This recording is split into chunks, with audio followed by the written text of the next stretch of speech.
Hey, it's me, Vicki Marie, and good morning, good afternoon, or good evening, wherever you are in the world.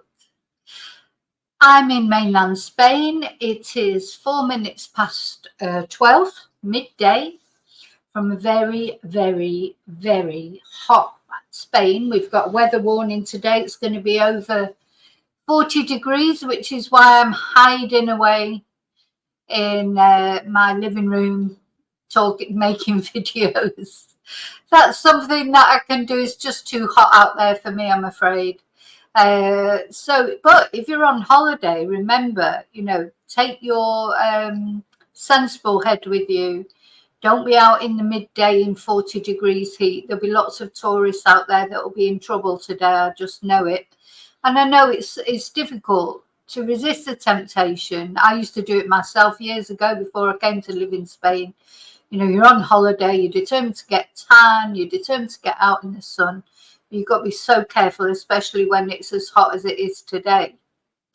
So I'm going to say thank you, so I can take the my banner off. Thank you to everyone who has subscribed to my channel. Thanks to all my subscribers, everyone who likes my videos, presses like.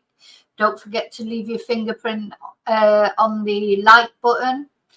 Thank you to those of you who've subscribed so far. And if you're not subscribed yet, please think about it. It's free to subscribe. And it's a good way to support my channel. Don't forget to press the notification bell if you want to know when these new videos come out. And then, of course, special thanks, as always, to my members. If you like my content and you enjoy watching my videos, you may think about becoming a member. You can become a member from only $1.99 a month. We do special extra live streams. There are 2 membership levels. Let's Chat. We do an extra live stream exclusively for members on a Thursday evening. And if you're a member of Carry On Chatting, you can join in that live stream. But also we have another special live stream on a Tuesday evening. And also it unlocks the members only emojis that you can use while you're chatting. I also want to say thank you to everyone who sent me an email, who left me a positive comment, anyone who has supported my channel in any way, and also people that have bought me a coffee or sent me a super or PayPal me. There's lots of ways people support my channel, and I'm grateful for all of them. Thank you so much. Okay, another thing I just want to say before we start with this. What we're going to talk about today, of course, Mica Miller, or Francis, as her family like her to be called, because she was actually estranged from her husband. When she passed from this world, she took her own life, it looks like. But, her family aren't happy with the situation of her death, and many other people aren't. It seems probable that she did take her own life, but there's lots of there's lots of anomalies, if you like. Also, the way I describe it is, I do feel with Mica, it was like death in slow motion for Mica. Her estranged husband made her life a misery. So I think really what the family is so angry about is, did he make her life so much of a misery that she felt that was the only way out? Whereas he says her family contributed towards her misery, and she would not have done what she did if it wasn't for her family. So the family blame him, basically, her ex-husband, and he puts the blame squarely on the family. So she died in April. And he has finally come out and sort of given his side of it, if you want to look at it that way, on News Nation, Banfield on News Nation. That's the video we're going to look at and comment on. Oh my God, it is explosive. I've watched it gasping all the way through it. I don't know who told him that was a good idea or that he might come over well. But anyway, my opinion, he doesn't. But you'll obviously make your own mind up as always. But I just wanted to point out that there are lots of other videos on my channel. So you don't have to wait for my new videos to come out. You can always, you know, if you're a relatively new subscriber, there are over 1,000 videos on my channel now. And if you go into the playlist section, you know, if you're particularly interested in Nicola Bully or particularly interested in Jay Slater, Caleb Harris, Madeline Soto, Prepping, Family Annihilators, you know, Riley Strain, Anna Knezevich, Samantha Murphy, Gypsy Rose Blanchard, the Peter Folding question and answer session. If you go into the playlist, there's lots of different playlists that you'll be able to look up whatever case it is you're particularly interested in. And some, like the true crime playlist, has got lots of different videos on it. I mean, there's a lot on there. Gosh, it's almost too much. So, you know, if you've got a day where you're not feeling like going out or, you know, and you want to just sit and have a binge watch, all my videos are there in playlists as well. So you should be able to get an idea of what you're watching. So I just wanted to let you know that, because I don't want, you know, you don't have to wait for the next video. If when this video finishes, you feel like watching something else, go into the playlist section and see if you can find anything you're interested in. Okay, just put that window down now. So the other thing I want to tell you about is what's coming up next, because my next video, before I get into this particular video, which will be tonight, or it may be tomorrow. I may not do one tonight. I probably will do one tonight because I'm not going out. It's too hot to go out. So I will probably do a live later on tonight. And I'm going to give an update on the Jay Slater case, in the sense of, you know, that he should be back in the UK probably Monday, I think, or certainly early next week. He will be being brought back home, bless him, and his poor family. But also, I just want to give you little bits of updates on things about Jay. Also, of course, there are two other missing British tourists, young men. One in Palma, Benjamin Ross. We're going to have a little look at that case. In Palma, Mallorca. And then another guy, Michael Frizon, another young guy who's gone missing in Sardinia. Under very strange circumstances. Sounds like mental health issues with Michael. Benjamin is a real mystery, another real mystery. Things, I think, with young men, there's quite often mental health issues. But with Jay, of course, it wasn't a mental health issue. It was just misadventure. He went the wrong way, took some bad decisions for whatever reason, and very, very sadly had that terrible accident. Now, another case I'm going to update you with, I'm going to look, you know, I'm going to look at all of them briefly, is Ben Needham. Do we remember Ben Needham? Ben Needham was a little boy who went missing in Greece. Now, I thought that had been resolved because there was a guy, wasn't there, in Greece who was supposed to have confessed to accidentally killing Ben Needham. I think he was about 2 or 3 when he went missing. But apparently that's not 100%. I've never done like a deep dive on Ben Needham. Let's have a look. So he was 21 months old, so he was a tiny little thing, and he disappeared on the Greek island of Kos. This is Wikipedia, basically, that I'm reading from.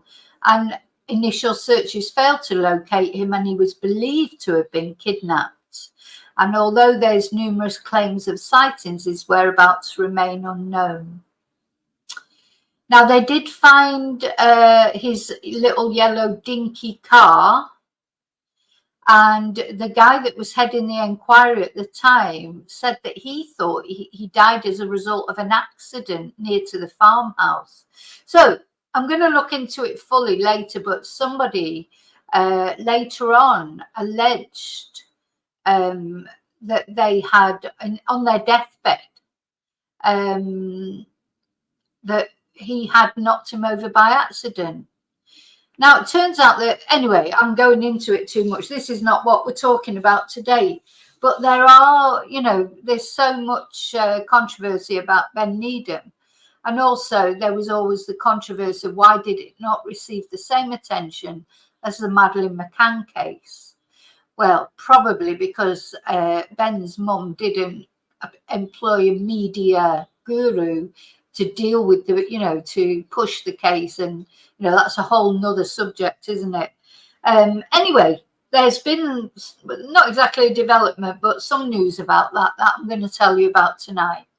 So that's the next video, not this video. In this video, we are going to talk about Mica Francis or Miller, whichever. Francis, probably a family would prefer her to be known as. A very beautiful soul, whichever way you look at it. Sometimes you wonder if people are too nice for this world.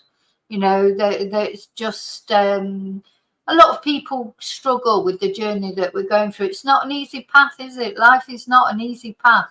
And the more sensitive you are, the harder it is. You know, a lot of people just cannot cope with it.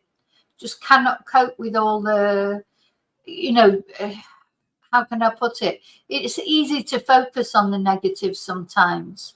You know, we have to drag ourselves out of it. We've all been there. We've all been we've all been down. We've all thought, oh my God, what's the point of it all? I mean, I'm sure there's not many people who haven't thought that at some point in time. But there are things that pull us back. Either we're strong, or we've got children that we don't want to leave behind, or we wouldn't hurt our families, or, you know. So I do think the big S ideation goes through a lot of us. You know, what comes to a lot of us, and at some point in time, for whatever reason. But different people deal with it in different ways, and it feels like Mica, she just couldn't cope with it. And of course, her ex-husband wouldn't have helped in that, and the absolute horror that she was going through with him. So but what we're going to look at, we're going to give him a fair chance. I've watched this video once already. I sat down to watch it, and I thought, give him a chance. Let's hear what he's got to say. Maybe he's been completely, you know, maybe he's just got an unfortunate manner. You know, because sometimes people do. So I gave him a chance. I've sat down and watched it. And now, you know, I've got my opinions. But I'll leave you to make your own opinions. Anyway, cheers. I've got a Calamucho light to try and cool me down. But it's with Fanta lemon, not with Coke today. It's a very refreshing drink. The ice has melted already, and it can't, the ice, my God. Anyway, so I'm going to say hello to everybody, and then we're going to start with this video. Hi, Chumba. Chumba was first. Cheeky Chumba. Hi, Charlie. Hi, Heather. Hi, David. Only 31 degrees, Charlie. I think it's, I don't know what it is there. I can't see it on the computer, but it's too hot. Let's put it that way. Hi, Moonbeam. No, you're not late. You haven't missed anything. You have just been doing the introduction. You know, I like to waffle.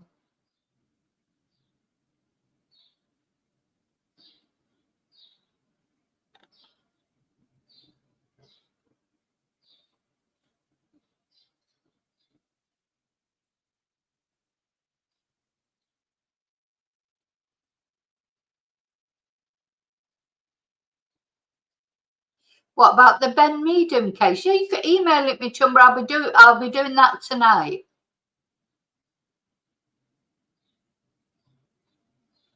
Well, that's interesting. Yeah, email me any information you've got, Chumba, because I will be talking about it tonight. Hi, Maya. Hi, Yvonne. Hi, Cherry Blossom. Hi, Misty. Nice to see you on here. Okay, so are you ready for this? Honestly, get your outrage pants on. You know, get yourself some it's an incredible interview, I think. Anyway, let's have a look. So I'm going to present it, and then I'll stop from time to time to be like outraged or to be incredulous. You may hear a couple of my, because as I was recording the interview, I was going, like, so you may hear a couple of comments, in the background. Let's see what he's got to say.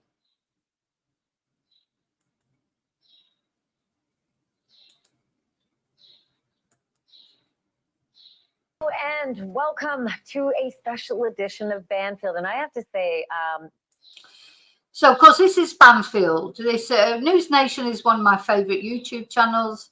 I hope they don't get sniffy about copyright, but I think I'm doing it under fair use. I've used their channels before, their videos before.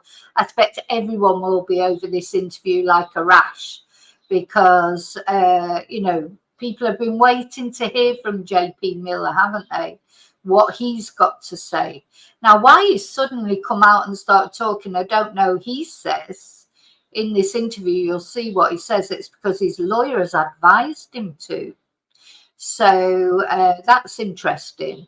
But what I like about Banfield in particular, and in fact all the commentators on News Nation, Cuomo and the other guy, that his name Vince Pollitt, is that they show what they're thinking. They're not inscrutable. Banfield is not inscrutable by any means.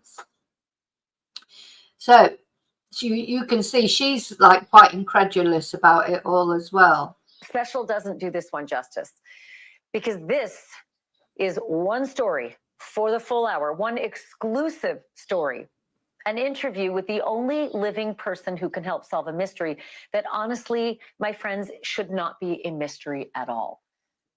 Mica Miller died by suicide. That happened back in April. And if you had told me in March that we and all the other networks and the internet would be covering her death like a high-profile murder, I wouldn't have believed it. Exactly. I mean, it's probably a very clear-cut case of the big S in a lot of ways, because she actually rang the police. She said she was going to do it. She said where to find her body, etc. But talk about conspiracy theories. It seems in every case we ever do, there's some sort of conspiracy theories. I suppose that's why we do these cases. We cover the cases that are mysterious. If something's clear cut, I suppose it's not. People wouldn't be so interested in it. Though having said that, Stefan Stearns and Madeline Soto, that's clear cut, but people are still interested. Who knows what makes people interested in a case? Because there are loads, hundreds, thousands of cases every day, things happening. But some cases grab our attention more than others, don't they? Some victims just get to us more than others. And I think with Mica, because she did quite a lot. I think it comes into account if they've done some social media and we've got things to look at. She'd uploaded videos on her Facebook, etc., that gave us some idea of the kind of person she was. So I think that always affects whether we, how much material is available to us to watch, always affects our interest. Because obviously if there's not any information to watch or to take note of, we can't get interested in it.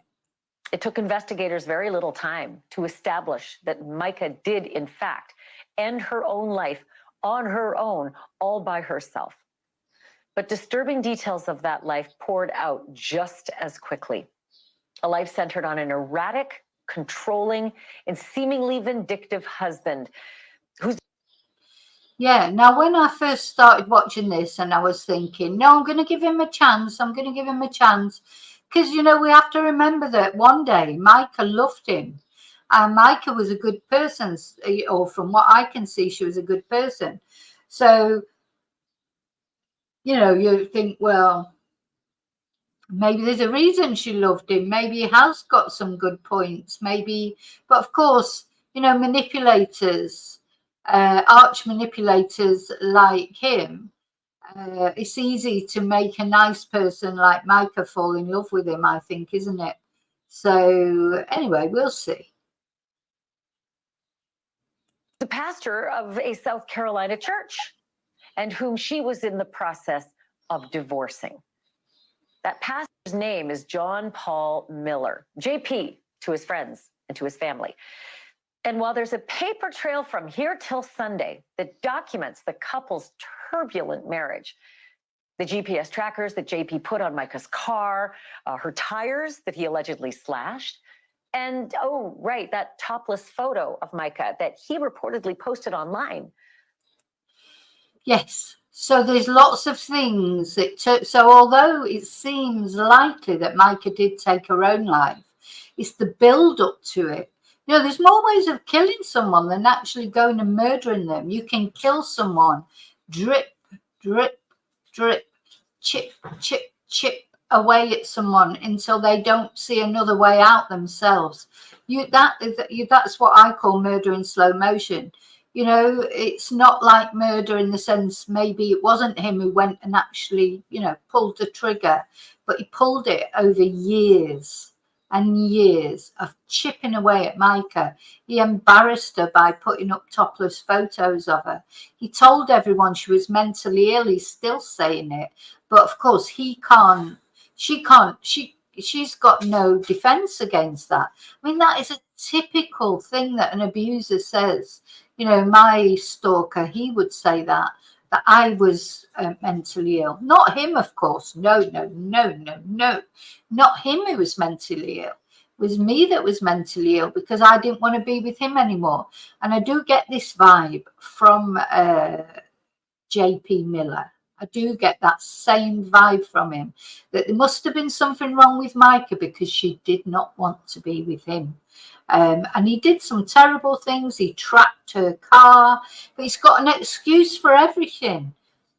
All of it is explained in this video, well, according to him. One indisputable fact remains, and it cannot be forgotten. John Paul Miller has not been formally accused or charged with anything related to Mica Miller's. It's true. He has not been charged with anything. Nothing. There's nothing that the police have been able to charge him with. So we do have to remember that. But I thought there was a crime of, driving someone to their death. But hi, Tracy. There is in the UK now, there is a law now that you can, there is a crime that gives prison time if somebody deletes themselves and it's proved that, you contributed towards it deliberately. Death. Mica was 30 years old and had been living apart from JP for more than a year when she got in her car in Myrtle Beach on April 27th alone and drove to a pawn shop where she bought a gun and ammunition. She made another stop at a gas station and then she drove to the Lumber River State Park in North. Yeah, exactly. So if you know that your partner or ex-partner is mentally ill, like let's suppose it's true what you were saying, she's mentally ill, she's got ideas of committing the big S. So oh, I know what I'll do. I'll just post some naked pictures of her online. That'll make her feel better. That right there is a crime. So what he's saying in this interview, you'll see, is that he knew she was ill mentally. He tried to stop her doing this for years. And the reason she finally did it is because she wasn't with him anymore. It was her family. She was with her family. And so that's why she did it. So he says that he's tried to stop her doing it. But he posted naked pictures of her online. For a woman like Mica, who was very religious, knowing that her congregation will have seen that, it would have been an awful it'd be awful for any woman. But for someone, I think, that was in that sort of life where religion was so important and the congregation, etc., it would have been doubly devastating. Carolina, right across the state line. And it was there that she dialed 911, telling the operator exactly what she had planned for that Saturday afternoon in the woods and where exactly they could find her body. Took about 10 minutes. 10 minutes. And they found Mica Miller's body. And though JP had an alibi, and it was verified, and police had receipts and videos, and Mica's own words pointing to suicide, Mica's family and Mica's friends, and seemingly half of the internet, believed that John Paul of the Solid Rock Church was responsible for Mica's death. If he didn't... So I just want to add as well, another thing we have to remember is Mica was a lot younger. She was 30 when she died. John Paul, I think, is over 40, isn't he? And it seems that Mica was his babysitter from his first marriage. And it seems that she was probably groomed by him because she met him, I think, when she was 14. So I don't know when their relationship, an sex relationship developed between them. But this is another facet to this story. There was some groom. I mean, she did marry somebody else in between. And then they started having an affair. They were both JP and Mica were married to somebody else when they finally got together properly. But makes you wonder, how did anything happen before? Did he groom her? He likes, he's had lots of affairs as well. So there's that facet to everything as well. Hi, Unity. Hi, Jem. Pull the trigger himself. The theory went, he drove his poor wife to do it. Again, JP has not been charged with any crime related to Mica Miller's death. He also hasn't done much talking about all of this outside of a church service and a couple of text messages, but now he is talking. And he's talking with News Nation. The Reverend sat down with our Rich McHugh for a wide-ranging, gloves-off interview that you're not going to see anywhere else. No, I mean, it is a hell of an interview, I've got to say. Why he decided to go on Banfield, I don't know, or News Nation. It's funny that Banfield's not interviewing him, but I think Banfield would find it quite difficult to interview him personally because she can't hide her facial, what she thinks of him. That'd be what I'd be like. I'd try my best to be impartial, but it'd be quite difficult with someone like JP Miller. Not necessarily because I think he had anything to do with MURDER, but just the way he treated her. I do think he's killed her in a different way with the way he's chipped away at her for years. That's a different sort of murder in my eyes. But anyway. It is at times uncomfortable. It is occasionally shocking. And some parts are just plain weird. I want to get straight to part one. John Paul. A lot of it's just plain weird, let me tell you. So, hi, Darren. I just want to I hope you all heard me saying hello, Unity and Jem. Now we're going to start needing to tell me what you think. This guy he's an interesting personality, let's say. On the suicide, the speculation, the non-stop suspicion, plus the alibi that satisfied the police, if not his haters. You and I have been talking since this happened, basically, communicating over text. Why now? Why the decision to speak now after all this time has passed? Where's your head at?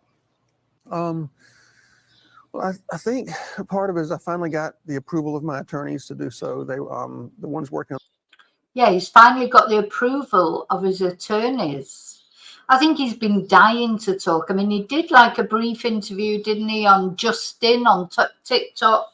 Do you remember we watched that, where he seemed to be like really fascinated with how many people were on there in the comments. I mean, this man loves attention. He does love attention. For some people, any attention is better than no attention before. His congregation has dropped. I presume he's still doing sermons. I'm not really quite sure. But he thrives on attention. You know, he's a pastor. He loves doing the sermons, etc. So it will have driven him crazy, I think, not to be able to speak. The defamation cases, they said it's easier to win a defamation case the more the people talk, and so they've been collecting a lot of evidence over the past. Well, that's interesting, isn't it? He said that his lawyers said it's easier to win a defamation case when people talk. So I think, you know, at the moment, basically what's going on is Mica is unfortunately no longer with us anymore. And now it's this sort of, it's almost like, you know, the family are saying it's his fault and he's saying it's the family's fault. You know, that's how it's going. It's going to come to this massive sort of confrontation, isn't it, eventually? So both sides are preparing their evidence and, you know, it will go to court eventually, and then it depends what the court believes. Wow. And also I think that now that some of the emotion has died down in the world and with people that are led by their feelings, I think now they deserve to hear some more. I don't think the heat has died down, JP. People are still really, gosh, the amount of people that were waiting for this interview, I think you'll find that the heat has not died down. People just wait, you know, still feel strongly that whatever the full truth is, Mica was let down one way or another. And I do think the way JP treated her, I don't know, maybe there's some JP fans out there who think that it's the family's fault like he does. But I can't say that anyone's ever left a comment on any video I've done about Mica saying, oh, leave JP alone, he's completely innocent. You know, and normally I get, you know, people do come on with different views, but nobody's come on with that view yet. Logic and some truth and make their own assessment. Do you miss her? Yes, sir.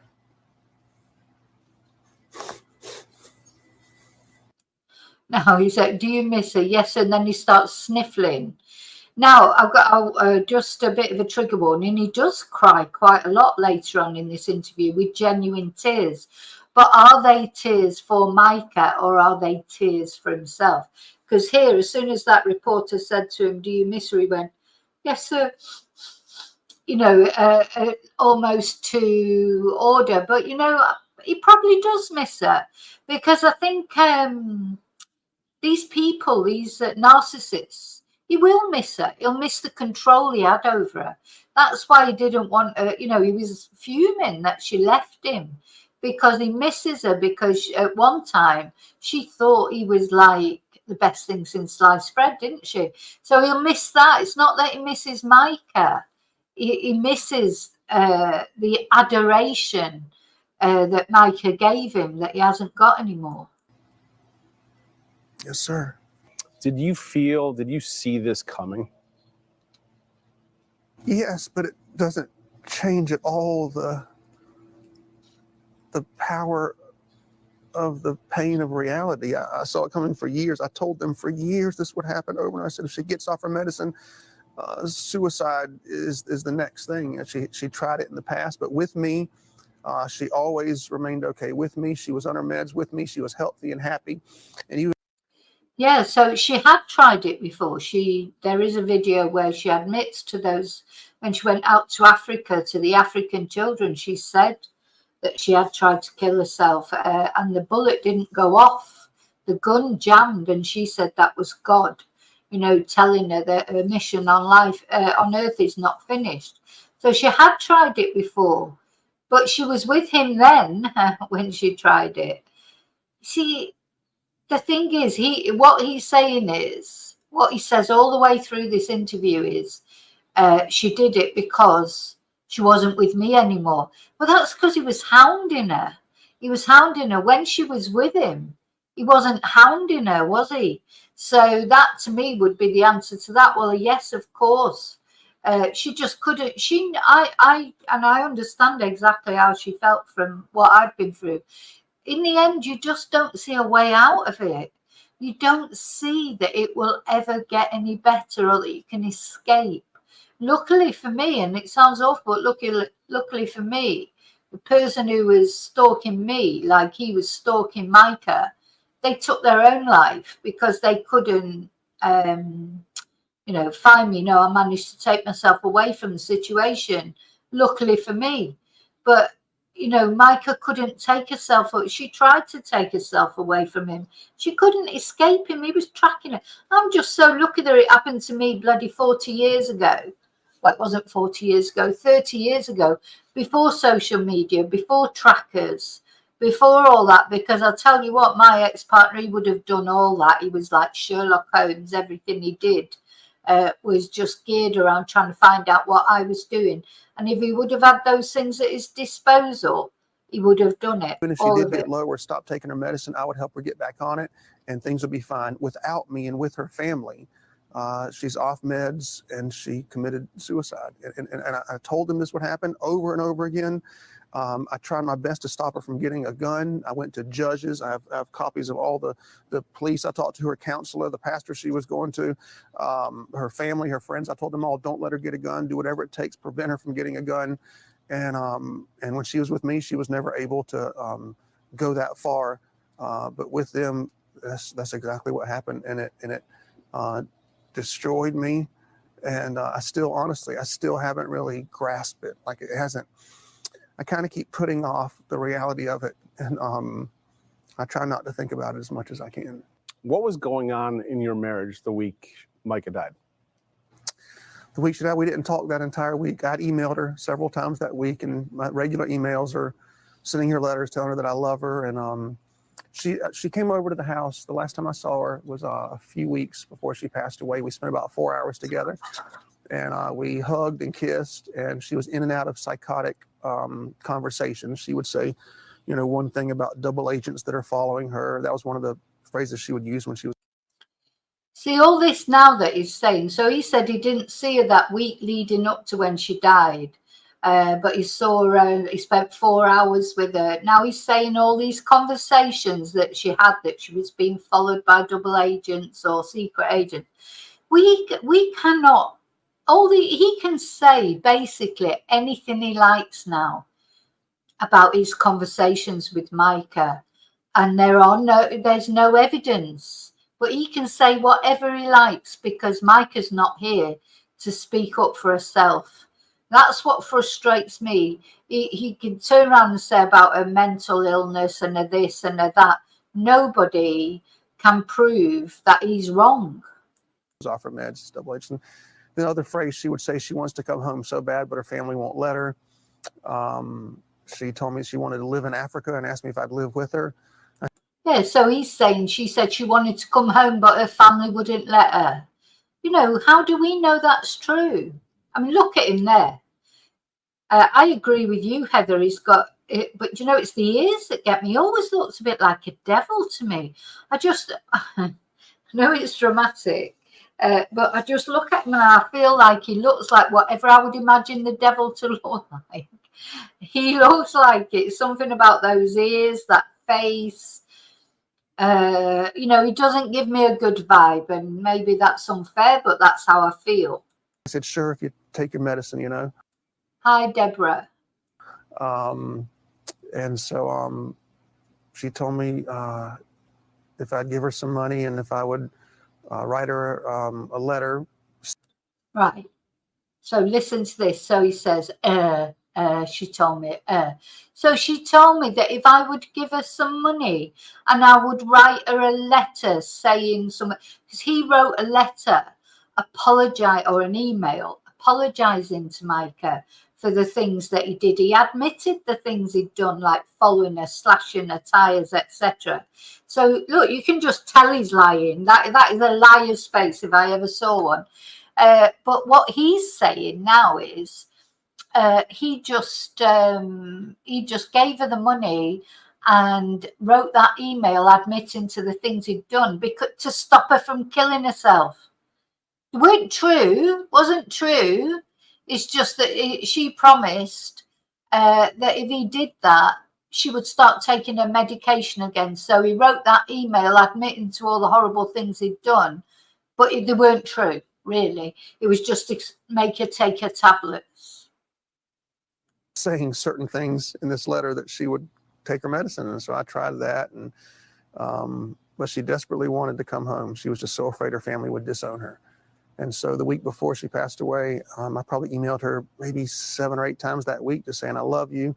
You need your lithium. Don't forget who you are when you're on medicine versus who you are when you're off. She had lost 40 pounds in a month, and nobody that was in her life thought to take care of her.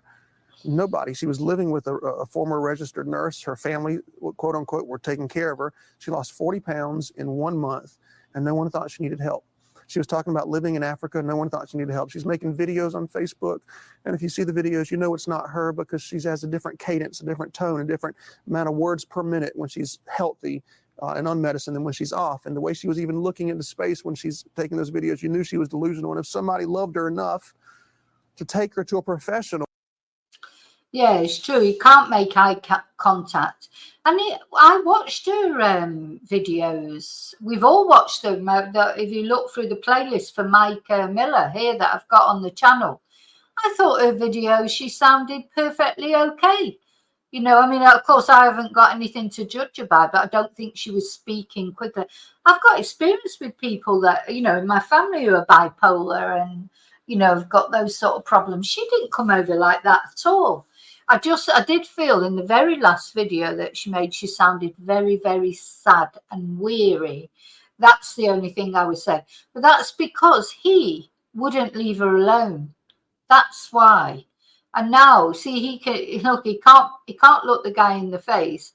He's thinking about what to say, because he knows he can say absolutely anything now. And Mica is not there to defend herself. And say, okay, this woman says she's being abused, or this woman says, this, or she's lost 40 pounds in a month. If someone thought I need to take her to a professional, that professional would have known that she needed medicine. And the reason I know that's true is because I took her a few weeks before she passed away. I took her to probate court. And in 3 minutes time, she went in, she walked back out. When I went in, they said, your wife is mentally ill and she needs medicine desperately. And I said, okay, let's do it. Let's get her the medicine. Let's get her help. And they said, she's not a danger to anybody in society, so we can't force her to do it. But if one of her family members or friends had taken note of the way she was acting and seen what was happening to her physically and taken her to just one professional, they could have saved her life. Where were you when He had her sectioned, of course. He had her sectioned, and then he went into her apartment and went through all her computers, etc. That's what he did. And of course, we are going to see that incident later where, to me, he's the one with mental health issues. I think this is a very typical thing that these narcissists do. They make out the other person has got mental health issues when really it's them. Mica died? It was on a Saturday. I was in Charleston with about 100 people from my kids' school. What was it? Oh, soccer. It was a soccer tournament. Okay. So we know, I've gone through Mica's last day, pretty much almost down to the minute. Bring us through your last day? You said soccer. Do you have any documentation that they were there? Oh, you're asking because, okay, I got you. Yeah, of course. Yeah, I can't believe people. Oh my Lord. So yeah, I was with about 100 people. Yeah, now you watch him just to touch the nose time. He seems to think it's all hilarious that anyone would think that Mica might have been murdered. Ha, ha, ha, ha, ha. We had dinner that night. We were all together at the soccer fields that day. Afterwards, after the soccer game, somebody was with me the entire time, who I can't name due to legal purposes, but I will say it's somebody that I love more than anything else on planet Earth. Man or woman? Young person that I cannot name due to legal purposes, but somebody that I am responsible for and love very, very much. And that person was with me, and we went shopping in Charleston, and we got food in Charleston, and there's all the receipts from that throughout the time. I think we might have gotten gas. See how he's rubbing his nose constantly. There's some, I don't know that he had actually, physically went and murdered Mica. I'm not saying that because it seems like the police there's something because he keeps rubbing his nose, touching his nose. like you say, Charlie's holding that soccer ball like almost like worry beads, which I do sort of understand that he's probably nervous. He's on the TV, though he shouldn't be nervous. I mean, this is a guy who makes a living from speaking publicly. He's not a guy who's never speaks in public, you know. So why he's nervous, I don't know really. Because at the end of the day, if you're telling the truth, you've got nothing to worry about, have you? But I was very struck by the way he kept rubbing his nose. Has to, and then I made it back to Myrtle Beach. And I was just actually looking today at emails that I sent her that day. I sent her 4 emails that day, and I just noticed today that 2 of those she wasn't able to read because it was after it had happened. What do you think happened that day? So, according to what she's tried to do in the past, his nose again. According to her doctors who have taken care of her for years, and according to me, who's seen it over and over again, I imagine that she was in an incredibly euphoric attitude. I saw her pictures on the Dick's Pawn Shop. Someone sent me screenshots of the Dick's Pawn Shop pictures where she's smiling, which out of the 6 or 7 times that she tried to commit suicide in the past, only one of those times was she depressed. The other times, she was very euphoric. 6 or 7 times he's saying that she's tried to commit suicide. Now, this does happen. Quite often people are euphoric just before they kill themselves because they know all the pain's going to be over. I mean, that does happen. You know, sometimes we can't get our head around it, but it's a fact of life. We saw it a bit with Gaynor Lord. She was smiling, wasn't she? And people said, oh, there must be something more to it. But it is common for someone who's made a final decision that they're going to take their lives because they know they're going to be out of all the shit soon, you know, so they are happy. So it's just this nose touching with him. And she would wake up and say, I think I'm supposed to die today. And I said, no, honey, you're not going to do that. She said, well, my mind tells me that I'm supposed to kill myself. I said, we're not going to listen to your mind. We're going to take you to a doctor and get you help. And I discovered, of course, that she had stopped taking her meds each time. But either way, she was in a euphoric attitude. And so you see the Dick's Pawn Shop video where she's wearing her work clothes. And he's right, you know, and again, I know from experience within my own family, if people stop taking their medication, this is what happens. If people are on medication for genuine mental illnesses, when they start feeling better, it's like smokers, isn't it? When you give up smoking because you've got a chest infection, then when you start feeling better, the first thing you do is start smoking again. And quite often this happens with people with mental illness because once they start feeling better, they say, oh, I don't need those tablets anymore. I feel fine. But it's the tablets that have made them better, of course. And then and then it kicks in again. So it's true what he's saying, but I just don't know about that with Mica, because the other thing that has always worried me about this case right from the beginning is if Mica believes in so much in Jesus, and you know, I would think she wouldn't want to put her soul in peril. And a lot of Christians believe that self-deletion is a sin. And it could stop you going to Jesus. It could stop you going to heaven. So it surprised me right from the beginning that somebody as such a believer as Mica, because she was a believer, a complete believer, she had total faith, that she would not think that. So smile on her face. So they sold her a weapon, and then I assume that she drove. She told one of her best friends. So far, the 4 people she spent the most time with every week, no one's interviewed or talked to those 4 people. And one of those people that I talked to told me that she told her 2 years ago, if I ever commit suicide, I'm going to go to this place in Lumberton, the state park or something like that. Which friend is that? I probably wouldn't want to name her because I saw this friend one time here in public for 30 seconds. And of course, Robbie S. Harvey, as usual, got somebody to take a picture and destroyed the girl's life, brought up her past and horrible things about her. So people are scared to tell the truth or to talk about the good things of Mica because of the social media. So this friend says that Mica told her, if I'm going to take my life, I will probably do it in Lumberton River State Park. She told me that after Mica passed away, but she told me that Mica told her that 2 years ago. Yeah. Did she say why? Why that location? She said because Mica told her it was peaceful and outdoors. And Mica did love the outdoors, loved the outdoors. Vacations were outdoory vacations because that's what she loved. But so Has she ever been there? No, not that I know of. Not ever that I know of. Do you guys?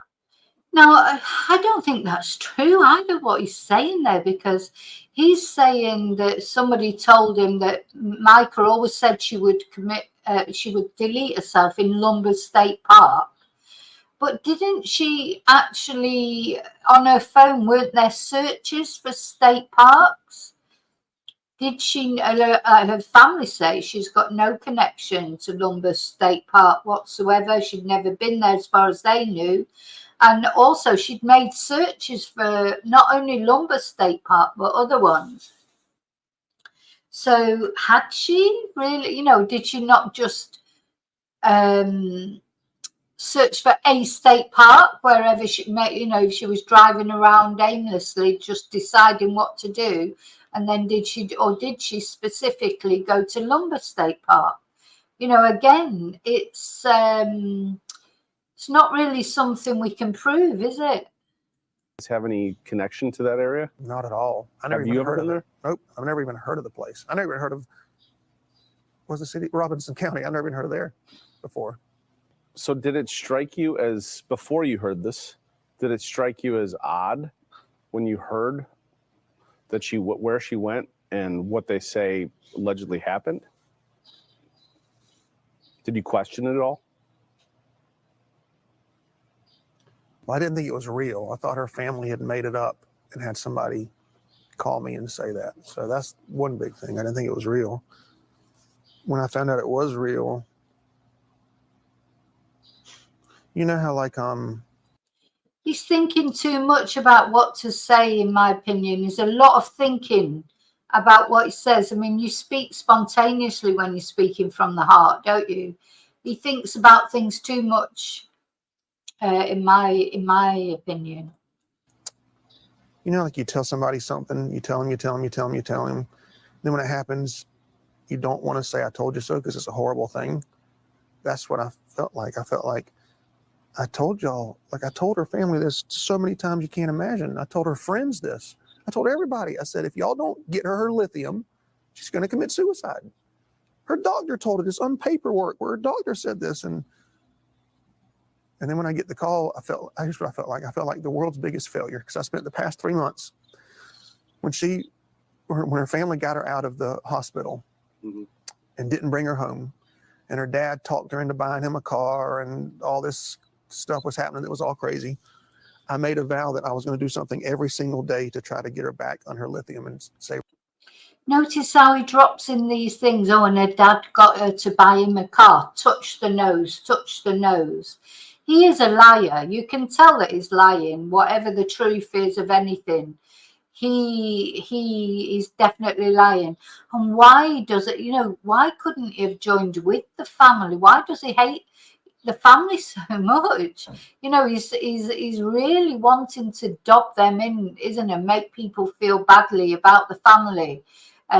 He's really going for the jugular with the family. For life. And so every day I did something. Sometimes I did 4, 5, 6, 7 things. Some days it's just one thing. But every day, whether it was an email. Hi, Claire. A text, visit someone, talk to a family member, talk to a friend, go somewhere, go to a judge, go to probate. I'm going to do something to save her life. And I spent every single day for those 3 months doing that. So getting that phone call made me feel like the world's greatest failure. I was against the whole world, because everyone told me that it wasn't true, and that I was making it up, and that whatever they were saying. So it was me against the world for 3 months, and I failed. What was the call, and who was the call from, and what did they say? Man, it was a man. I got a call, and it was She's just typical, isn't it? She's always so smiley on all the videos, or the ones that we see. I'm sure there was a time that she was happy with this man until she found out what he was really like. Maybe she'd been in love with him since she was 14. 14-year-old girls are impressionable. Someone like JP Miller would probably come over, an older man, money. It would be quite. It's not difficult to impress a 14-year-old girl, is it? It's a little bit harder for older women. But, you know, so I'm sure Mica at one point, she was in love with him. And then she found out what he was really like. I think it was a detective, I think. And I remember him being very calm and very nonchalant. And so that's why I thought, well, this is not real. And so I started screaming. I had a family member that was there with me. I started screaming for them to use their phone to call the hospital where the guy said she was at. And my family member called the hospital and said it was real. And I still didn't believe it. And so I called a police chief that I know somewhere around here, a captain or somebody. And I said, there's a detective named such and such on the phone telling me these things. Like, is this real? Is this a real person or not? And that person told me that it was real as well. And I just remember,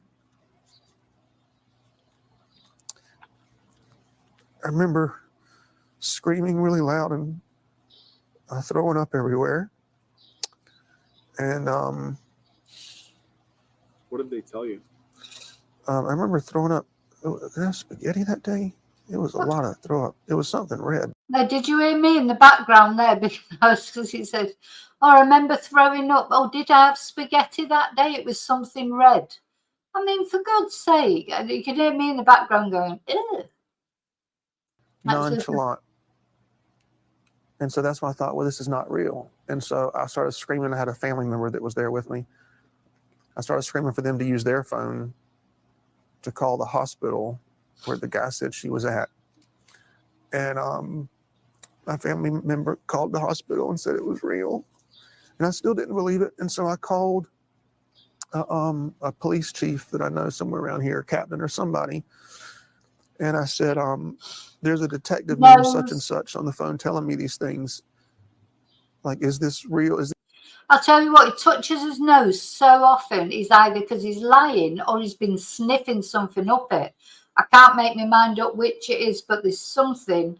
Why is he constantly rubbing his nose? Is this a real person or not? And that person told me that it was real as well. And I just remember,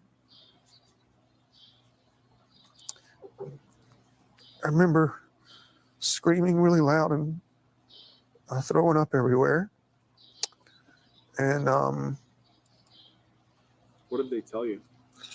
I remember throwing up. Did I have spaghetti that day? It was a lot of throw up. It was something red. I'm sorry. What did they tell you? I don't remember that. Oh, no, I don't remember that. Oh, Hold on.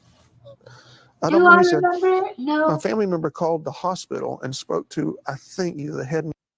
I tell you what, when I found out that my ex-partner had deleted himself, I remember every moment of the phone call when the police answered the phone. I know exactly what I did. I just ran out into the street. It was freezing cold. It was February in Edmonton, in London. I just stood in the street with my stomach churning. I remember every moment. How can he not remember?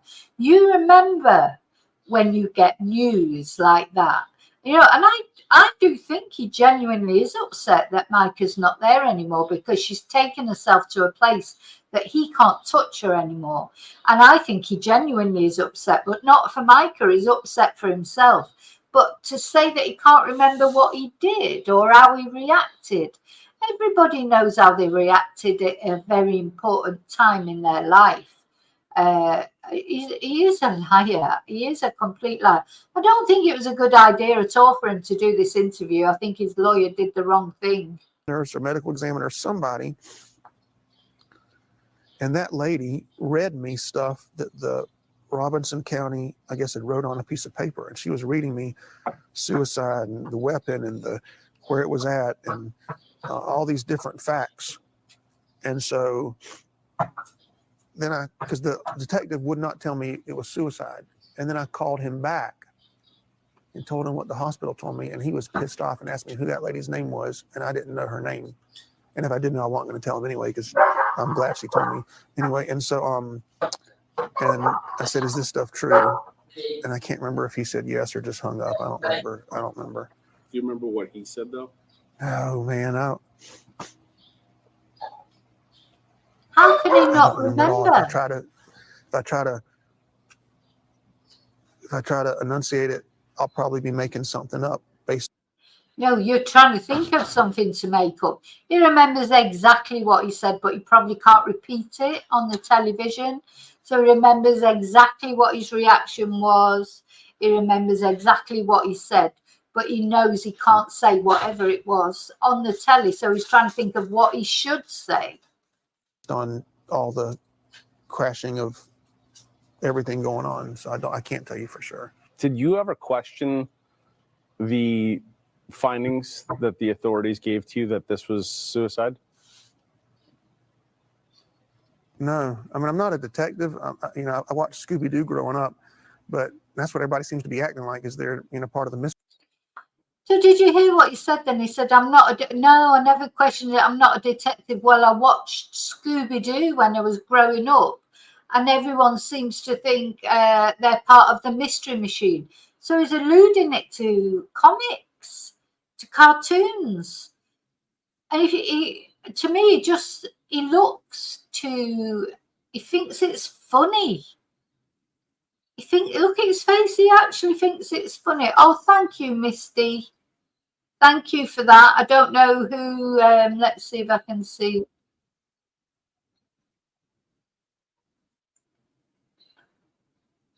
I'm not sure who got that membership. Let's have a look. Anyway, it might come up. If anybody knows who got the membership, let me know. But thank you so much, Misty. Very kind. Misty's always very kind. Thank you. But my Lord, like, let my wife, let her be at peace. Like, she's in heaven. She's not worrying about all this stuff. Let her rest. Let her memory rest. That's thank you, Misty. Had suicidal tendencies over and over, year after year, off medication especially. She went to Dick's Pawn Shop before, purchased a weapon, and tried to do the same thing. She drove out in the middle of nowhere. She called 911, left a voice message. I don't really understand what else could be. But you know what? I'm not a professional, so I don't know. In other words, it all added up to you. It made sense to you. I mean, I'm not a detective. If she had heart surgery, I'm not going to question the heart surgeon. I don't know anything about detective work at all. Right, but it's your wife. I mean, and then. So he's saying he doesn't know anything about detective work, so he's not questioning it at all. Well, do you know, it's you would question it, wouldn't you? Really, though, I honestly think he's quite pleased that she did it, because it's taken her away. He doesn't have to worry that she's having a life without him anymore. She's not going to go off with another man. I actually think he's pleased. That's how it comes over to me. He's quite glad, because there you go. There's Mica, forever 30. He doesn't have to worry about what she's going, what she's doing. Doesn't have to give her any money. I think he's pleased, and I think that's how it comes over to me, because he looks pleased, in my opinion.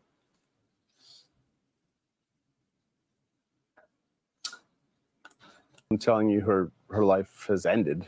What do the rest of you think? Because maybe I'm being unfair to him, but this is how he comes. Look at his face. Just looking at his face. Do you know? I don't know. And honestly, I sat and thought I was going to watch this interview. I was going to give him a chance. I was going to try and watch it dispassionately, because it's very difficult when someone like Mica has lost her life to be objective. But are you trying to ask me if I think somebody murdered her? Do you think anybody murdered her? No. I mean, what sort of a way is that to talk about it? There's just something about this. Something, I mean, he's not been charged with anything. The police are saying, he's got nothing to answer for. There it was self-deletion, but it's just his manner, isn't it? As if his affect. No, I mean, it's just wrong, isn't it?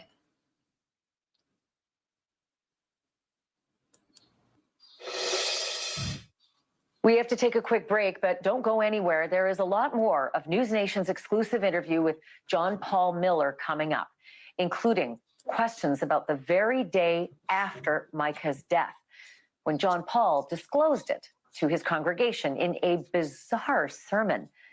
A sermon in which he revealed private details of her mental health and referred to her suicide, but went to great pains to avoid mentioning her name. I got a call late last night. My wife has passed away. And yeah, it was self-induced, and it was up in North Carolina. John Paul Miller explains that video coming up next. Just days before Mica Miller's dead body was found at the Lumber River State Park in North Carolina, Mica had served divorce papers to her estranged husband, Pastor John Paul Miller. So perhaps it wasn't a huge surprise that Pastor Miller got a lot of scrutiny right after her death. Mica hadn't been gone a full day when the pastor delivered a sermon, a bizarre sermon to his congregation, a sermon announcing her death. And then inexplicably, he told the church that she'd taken her own life after a long struggle with mental illness. Uncomfortable. And things got even more unusual from there. Now, remember, we watched this ages ago. You know, as I say, if you don't know the whole thing about this case, have a look at my playlist. We watched the video where he made the sermon to announce to his congregation. He went through his whole sermon first, making jokes as he normally does, doing whatever rubbish sermon that he normally did. And then right at the end, he told them about Mica dying. So it was very, very strange the way he did it. During his eulogy to his late wife, Mica, he claimed to lay next to her dead body in the morgue and then claimed he tried to raise her from the dead. Here's how he put it. I got a call late last night. My wife has passed away. Sorry, I just want to say this was really creepy. You think it's creepy so far? I'm just looking at what you're saying, Moonbeam. Have a look at the playlist. It gets creepier and creepier. But this was totally creepy, where he said he tried to bring her back to life. Yeah, it was self-induced, and it was up in North Carolina. And we're gonna have a funeral for her next Sunday here at 3 p.m.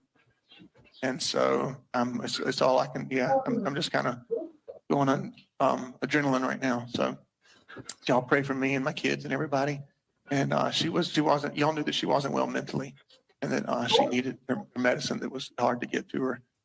I got this lay next to her body and been down with her body about 4 times this week, and each time it's still. I've lain with the body about 4 times this week, he said. That just sent a chill through me, that. I've lain with the body. That is specifically what he said. About 4 times this week. Andy keeps going like, oh, sorry, you can't see me. Andy keeps, he keeps going like this with his head. He's just as, there's not many people that I've watched that are as creepy as him. It's that Stephen Stearns vibe for me. And also, I think you're right, Jem. He does. He thinks he can. He thinks he's on this interview. He thinks he's talking to his audience, you know, in the church. But the audience in the church, they love him. They did anyway. Think he's great. I wonder what they thought when he came out with all this. God knows. But yeah, he thinks everybody's going to just blindly follow him like his congregation have. And he's going to get a shock. I think this interview was a total mistake, to be honest. Didn't hit me. I thought she was going to wake up. You know, I even tried to raise her from the dead one time this week. Oh.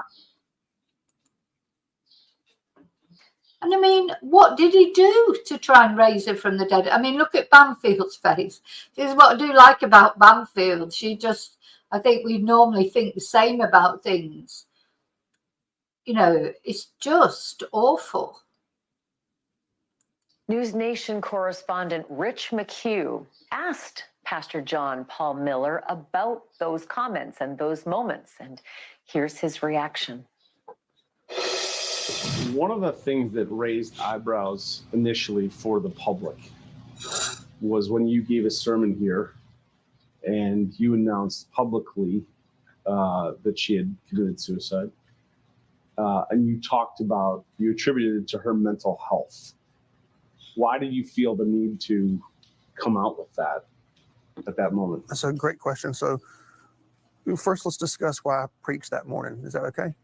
Okay. So people have been asking that. So have you ever taken any psychology classes or anything like that? Very few. Okay. Yeah. I haven't taken any. So I would love to find a book or a psychology professor or someone that could tell me the correct response when you spend 7 years trying to keep someone alive by just taking a few pills that their family tells them not to take. Then when they don't take it, they go into a hospital, their family takes them out, and then you spend 3 months trying to get them help when their family's telling them that you're evil and the bad person. And then it finally happens, the thing that you've been dreading for 7 years, then you're trying to prevent for 7 years, then it happens. I don't know what the correct response is, right? Am I supposed to stay home and cry? Am I supposed to go out with my friends? Am I supposed to go to a bar and drink? I don't know what the right thing is, right? As a pastor, should I just get on my knees and pray? I mean, I want to die in that moment. And so the next morning, I remember thinking, okay, if I stay home, I'm probably going to kill myself. I'm probably going to just go to heaven and be with her and be done, because I need to be around people, but I don't want to be around people and come to church if I'm not going to preach, because then I don't think you're going upwards, JP, unfortunately for you. He says, oh, just go to heaven and be with Mica. I don't think he's going up that way. I would presume that is where Mica's gone, because although maybe, I don't know. I mean, obviously I don't know. But I do feel that Mica was a good soul. And so we would hope that she has gone the right way. But this guy, I can't see it somehow. I cannot see it somehow. Now, it's true that when somebody, does delete themselves, it does spread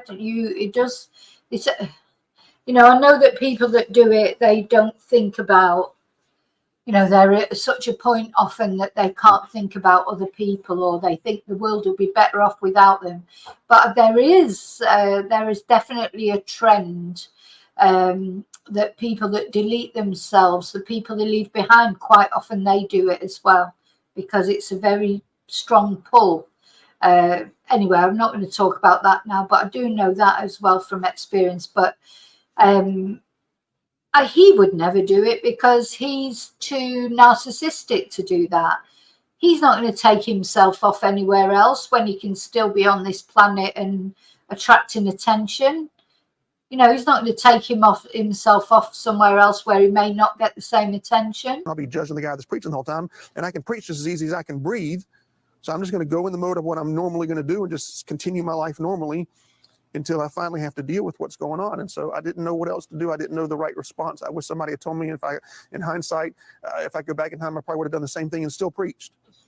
And then at the end, and the sermon was about leaving your legacy and the people you leave on earth and your memory that's being left. So I thought maybe that's God. Then I thought, you know what, Mica would want me to preach. That's exactly what she'd want me to do. She'd be telling me to do it. She'd be trying to force me to do it. Oh, he was doing it for Mica. It was all for Mica. Mica would have told him to do it. Because, of course, Mica would have told him to do it. That's why I did it. Oh, my God. This guy, he can say whatever he wants now, because Mica is not here to say, I didn't give a shit whether you did it or not. That's probably what she would have said. I don't care what you do anymore. I'm just glad I'm here now with Jesus. You do what the hell you want. He's trying to make out as if Mica would have even cared about what he did. So I preached, and then at the end of the sermon, when I made the announcement was made, and of course, I'm not in a clear thinking frame of mind. I mean, it's like, it's not like I'm, kumbaya and got it all together. I said what I said because I didn't want them to think that it was because she's a bad person, or I wanted them to know, like, if Mica does anything that's out of character, it's because of her mental illness. It's not because of her. Like, she's a wonderful woman, full of integrity. When she's on her medicine, she's black and white, does the right thing, does not like the wrong thing being done. Off medication, she's a totally different person, and I didn't want them to see her. Yeah, what he means is when she's doing exactly what I tell her to do, she's in her right mind and she's a perfect person. When she's doing, not what I want her to do, then she's off her medication.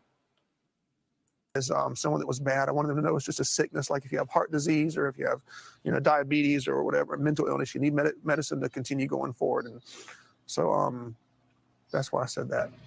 Also, something I found interesting in that moment, you said, before I tell you this news, I'm going to paraphrase here. I'm going to tell you this news, and I want you to leave. I don't want you to stand up and talk about it. Why?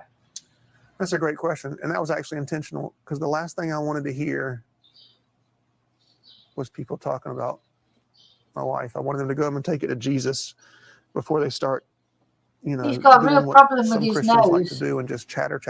And I didn't want to experience the extra pain. I didn't want to be mad at somebody in my church because I heard them say, well, I'm not even going to guess at what somebody could have said, but I didn't want anybody to say anything negative about my wife. Another point of concern, let's say, for people watching, was when you gave a eulogy. There's something concerning. People said that was concerning that you said that you tried to raise Mica from the dead. And I believe at another point you said you laid next to her body in the morgue. Is that true? I didn't lay next to her body. I mean, I laid, I couldn't, you can't lay next to her because her body's up on this thing, but I mean, I hugged her. Right, so he backtracks completely there, didn't he? He says, I didn't lay next to her body. I didn't lay next to her body because the body's up on that thing. He's just totally giving me the creeps, this guy. Honestly, God knows what he did in that room. He's revolting. He's just, I didn't lay with a body. I laid, no, I couldn't lay with a body. Just listen to that again. He doesn't even know what he's saying because he cannot tell the truth. I'm not even going to guess at what somebody could have said, but I didn't want anybody to say anything negative about my wife. Another point of concern, let's say, for people watching, was when you gave a eulogy. There's something concerning. People said that was concerning that you said that you tried to raise Mica from the dead. And I believe at another point you said you laid next to her body in the morgue. Is that true? I didn't lay next to her body. I mean, I laid, I couldn't, you can't lay next to her because her body's up on this thing, but I mean, I hugged her and I sat on the floor, next to her and just talked to her for a while. But yeah, I tried raising her from the dead because you know what? If it had worked, we'd have a whole different story, but God forbid me not try it. Have you heard this? If it would have worked, we would have had a whole different story. And he's smiling. And is he high as a kite? Maybe he is high as a kite on cocaine. He's got that bloody football in his hand. Maybe that's got a bit of cocaine in it. It's something. Maybe he's spitting out a bit and then touching his nose and sniffing it up his nose. Who knows what he's doing? But what is that expression there if it's not amusement? What is funny? What is funny, JP, about raising your wife from the dead? Oh my God. Honest to God, this interview, it's like. And I always wondered the rest of my life, would it have worked? Right? Jesus did it. Elisha did it. A few other people in the Bible. And so, yes, if somebody I love more than anything in the world has passed away, what I believe to be an early death, you better believe I'm going to try to, in Jesus' name, raise them from the dead. In Jesus' I believe in healing. name. I believe in miracles. I believe in the raising of the dead. I'm a one God, apostolic, tongue-talking, holy rolling, born-again, heaven-bound believer in the liberated power of Jesus' name. I'm not ashamed of it. Well, you can't argue that it would certainly be a different story if he'd been able to raise Mica Miller from the dead. Yes, it would have been a slightly different story, wouldn't it? What an idiot. Still to come. Remember the apology letter that John Paul Miller wrote to Mica Miller? Apologizing and admitting all of the awful things that he did to her, like tracking her car, slashing her tires, posting a nude photo of her online. Well, now the pastor says he didn't do most of that. He says he only wrote those things at her behest. And he's got a message for all his critics out there who say he drove her to suicide. We're going to play it for you next when our News Nation exclusive interview with Pastor John Paul Miller continues. Yeah, and it's true, actually. So, she did want a divorce. They were estranged. And he always refers to her as you know, my wife, my wife, my wife.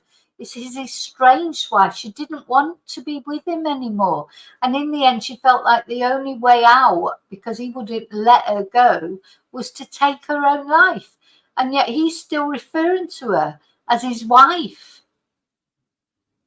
How awful. No wonder her family is so angry.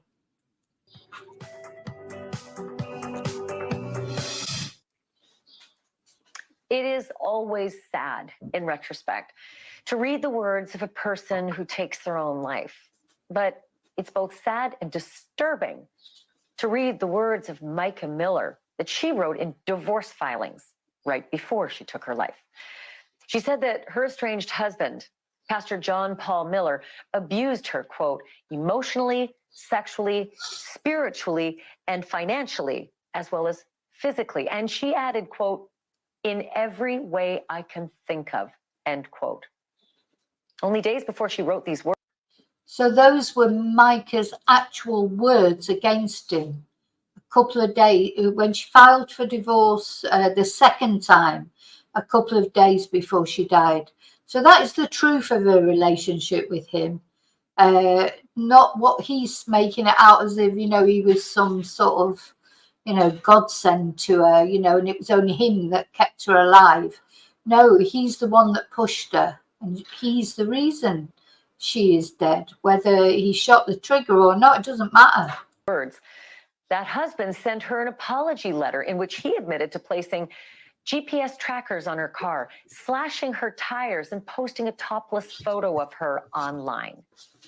Now, almost 3 months later, Pastor John Paul Miller is not only backtracking on that admission, he says he only wrote the letter to encourage Mica to, quote, take her meds, end quote.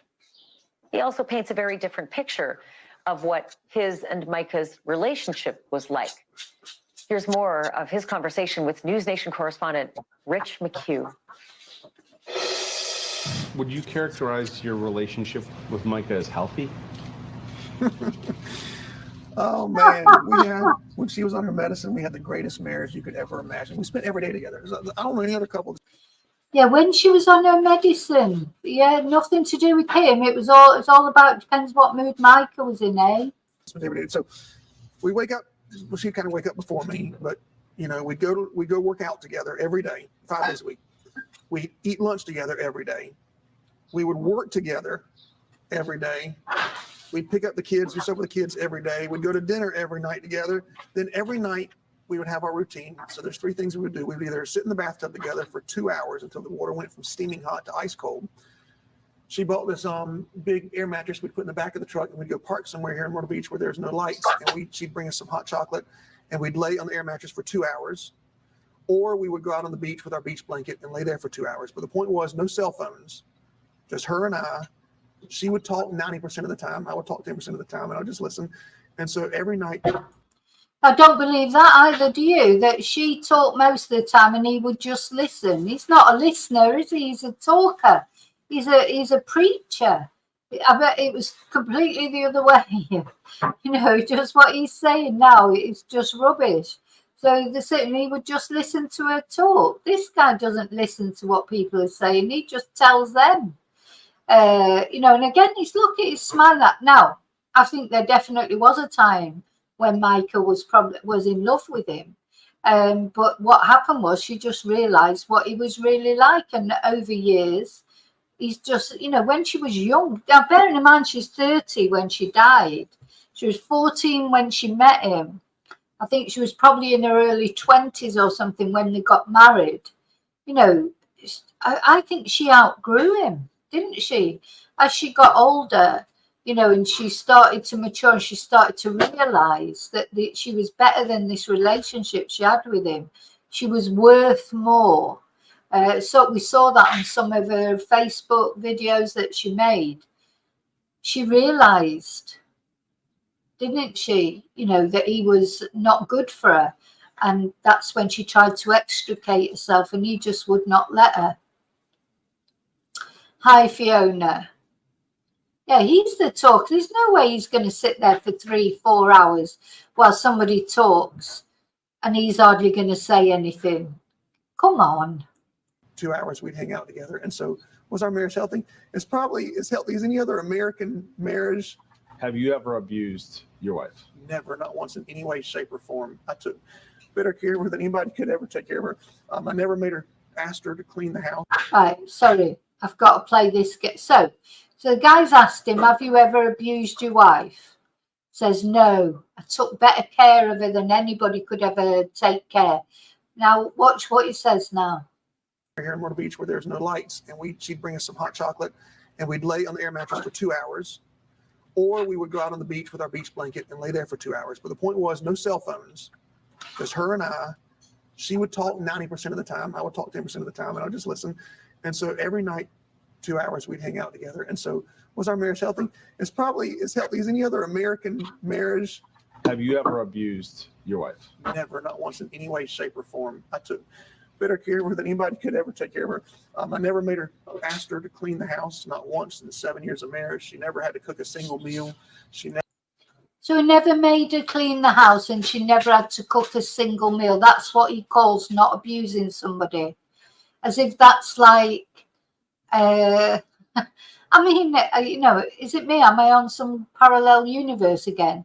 It's like, no, I never made her clean the house. I never she didn't have to cook a single meal. No, he didn't abuse her. Never had to work. She was never harmed physically in any way. In a letter or in an email you wrote to Mica, you apologized. Yes. Right? You apologized for tracking her, for messing with her tires, for posting the picture. So that's all true, right? So great question. I'm so glad you asked that, actually. If I wanted to lie about that, I would just say I never wrote the.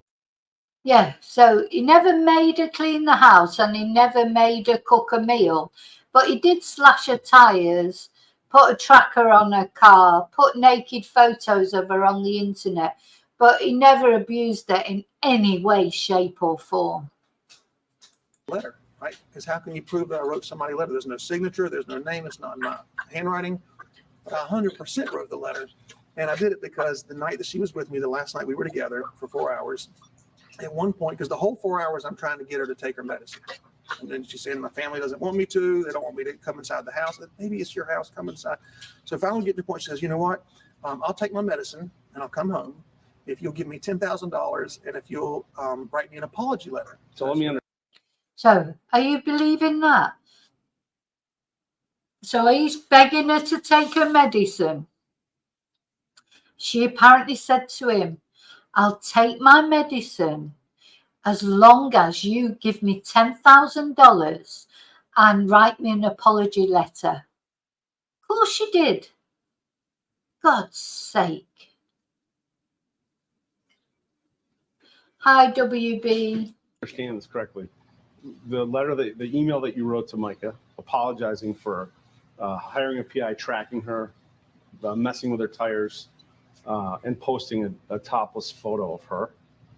You wrote that, you say, yes, but sir. Now you're saying that you didn't actually do these things. I did the PI thing, but so over the years, what I've learned with her is when she's in a delusional state of mind, I have to play into it in order to get her back on medicine. So the first year or two, when she'd say something, I'd say, that's not true, that's not real. She'd get mad and blow up and, knock a hole in the wall or something like that.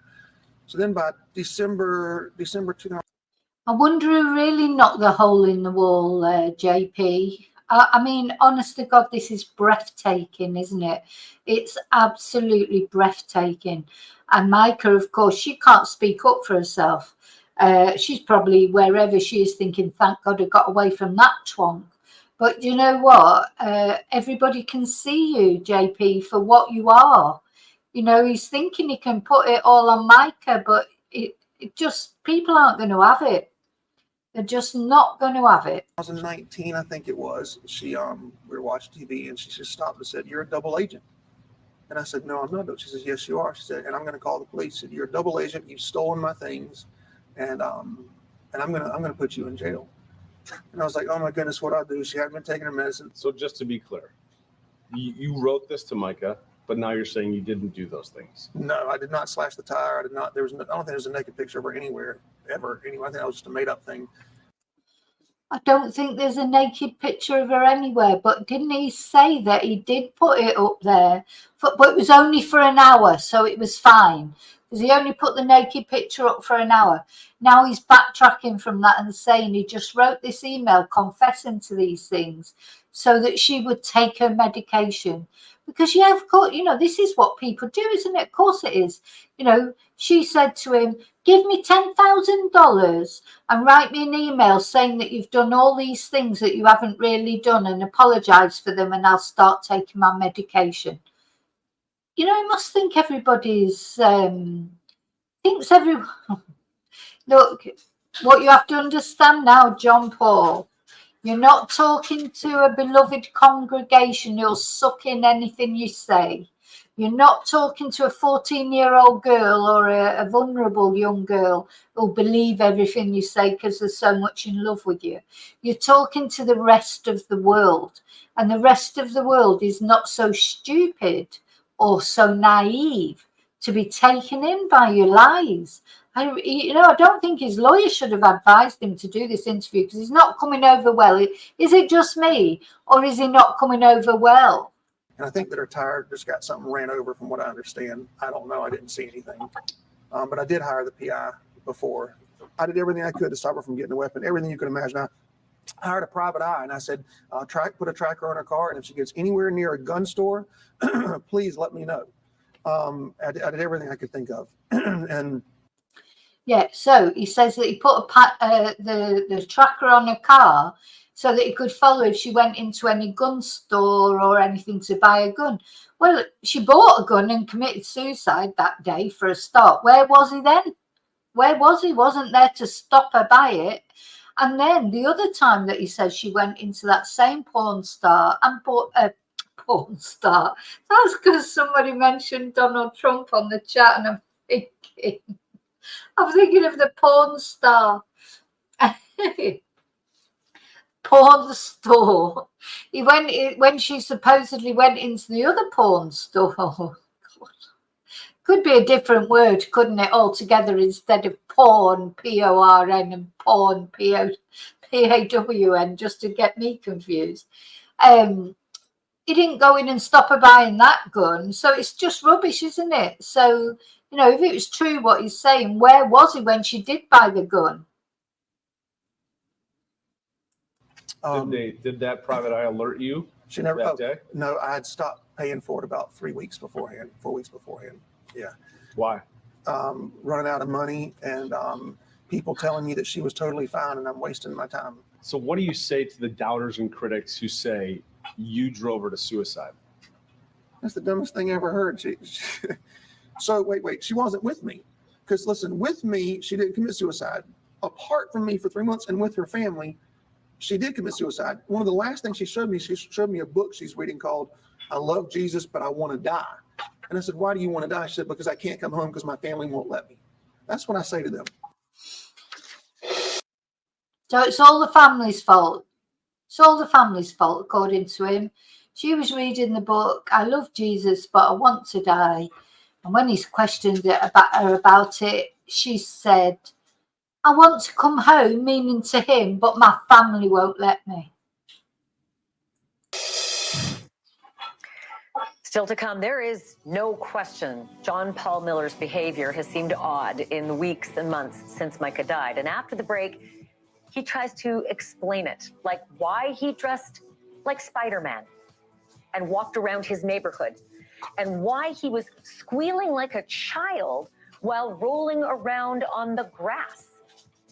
And then the moment in John Paul's interview that shocked our whole crew. I'm sorry. I'm so sorry. I'm so sorry. I'm so sorry. Give me a minute. Yeah, now this is interesting because he does break down and he is genuinely crying. Now, we've got to work out, why is he crying? What is he talking about? What has set him off like this? He genuinely is crying here. There are tears, but I'm not sure what it's for, or maybe he's crying because he can't get to his next sniff up his nose or whatever. I don't know. But also this bit's really interesting because it talks about him dressing as Spider-Man, Of course, he's obsessed with comics, isn't he, and things. Like he made the Scooby-Doo reference earlier. And it talks about that video of him rolling around on the grass. Oh, man. Oh, man. What on earth led to this? All that next.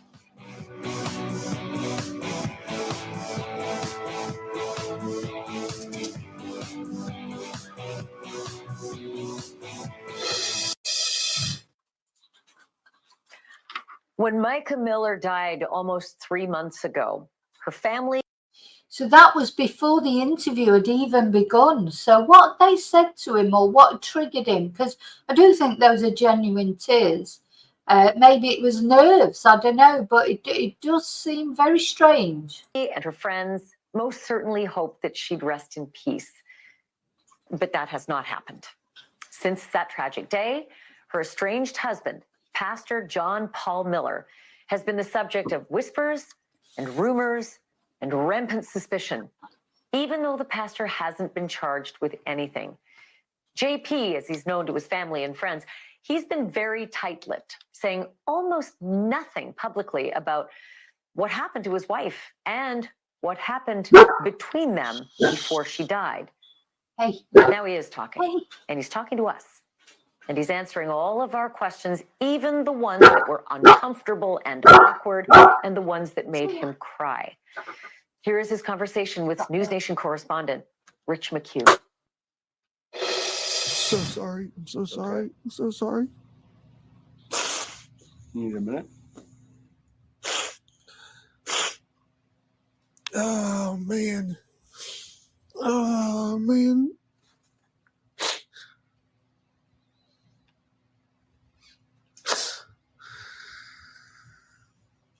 What's tripping you up? Just being able to tell, just being able to talk about everything. It feels like that people don't care to hear the truth. They just want to go off of feelings and believe whoever screams the loudest rather than whoever has the proof. Do you feel that you did anything that you would change? Do you feel any part responsible? God, that's a great question. Man, that's such a good question. Yeah, so it goes from these tears. I mean, they did look like real tears to me, to be honest, but I don't know what set them off, because we really could have done with seeing the build up to that, seeing whatever questions had been asked. And now he's pulling himself together, and that's a great question, and he's thinking. When he looks over to the side like that, he's just trying to think what's the right thing to say. Wow, what a good question. Can I have a second to think about it? Sure. Okay. Oh my have gosh, a that's such a second good to question. think What would I about do it. differently? Oh, man. I know what I do. I know what to do. I would not involve. I know what to do. I mean, listen, when you're telling the truth, you do not have to think about it.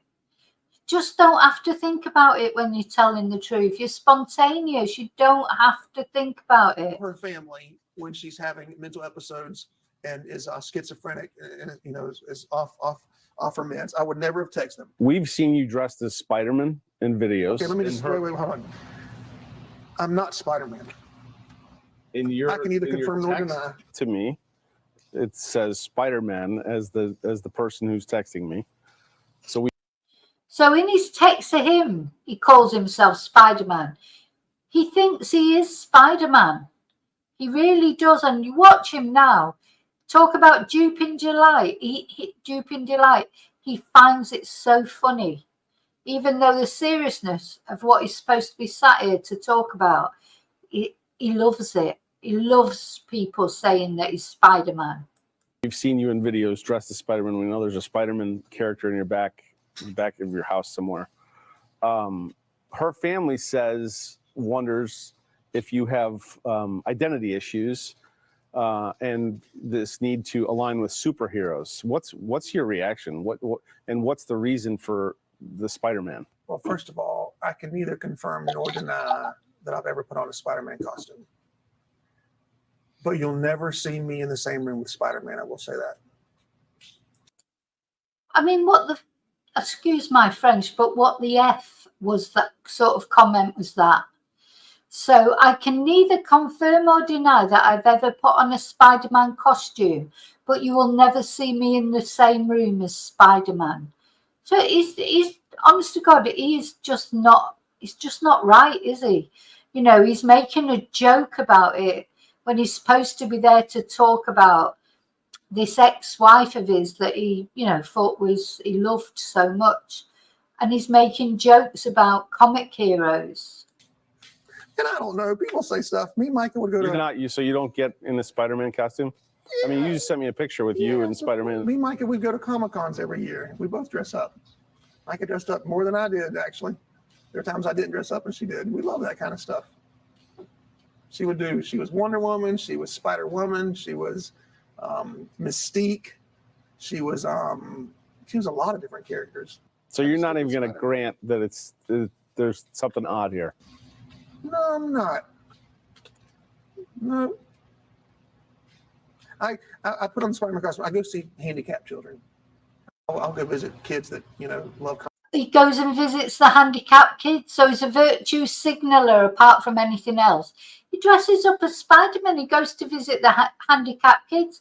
Yeah, this is Jimmy Savile all over again. And we've had him laying down with Mica 4 times. Now he's going to see handicapped kids dressed as Spider-Man. What a virtue signaler. So, yeah, Jimmy Savile did that. So did John Wayne Gacy, dressed as a clown, went and visited the kids in hospital. God knows what he got up to. He's just like, oh, my God, he's like really, really quite creepy, isn't he? Comic books and they're handicapped, and I'll pretend like I'm Spider-Man, and I'll take them a comic book and do videos with them and stuff like that. One of the videos that has surfaced recently is from years ago, and I'm sure you know what it is. You're sitting face down on the ground and you're freaking out, and you're talking about, you're literally squealing about being eaten by ants, taking the wrong meds, that you missed your family. Now, we watched this video, didn't we? Again, for those of you who haven't been watching this case with me, maybe you've come to my channel later on, please go and have a look at the playlist, because we looked at this video. But don't forget, it's not him who's got mental health issues. It was Mica. He's fine. He's fine. He was protecting Mica, looking after Mica. Everything was about protecting Mica's mental health. He's got no mental health issues. Don't forget.